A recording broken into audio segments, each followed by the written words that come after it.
ધોબીનો કૂતરો ન ઘરનો ન ઘાટનો.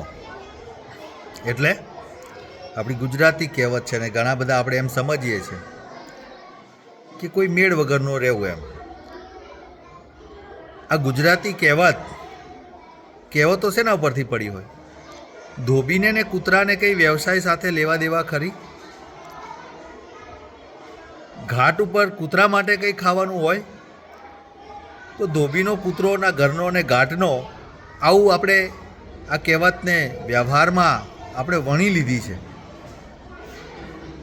શું ખરેખર ખબર છે આ કહેવત શેમાંથી આવી હશે? ગુજરાતી ભાષા વ્યાપક પ્રમાણમાં વપરાય છે ત્યારે એમાં ઘણા બધા શબ્દો એવા અપભ્રંશ થઈ જાય છે. જાણવું છે? આ જે કહેવત છે એ ખરેખર તો હિન્દીની કહેવત છે અને હિન્દીની અંદર એ કહેવત મૂળ એવી છે કે ધોબી કા કુર્તા ન ઘર કા ન ઘાટ કા.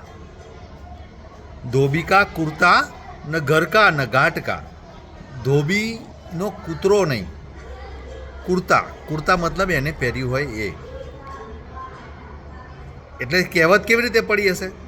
ધોબીને એવું થાય કે હું આખા ગામના કપડાં ધોઉં છું તો મારો આ કુર્તો છે એ મારી ઘરવાળી મને ધોઈ આપે, અને એની ઘરવાળીને એવું થાય કે આ ધોબી આખા ગામના કપડાં ધોવે છે તો આ એનો કુર્તો નહીં ધોઈ નાખે. એટલે આ ધોબીનો કુર્તો ઘાટ વગરનો રહે છે, મેળ વગરનો રહે છે. એટલે આ કહેવત છે. મજા આવી ને? આવી તો ઘણી બધી કહેવતો છે અપભ્રંશ થયેલી. શોધો આવી બીજી કઈ કહેવત છે કે જેમાં વાતનું વતેસર થયું હોય. Thank you.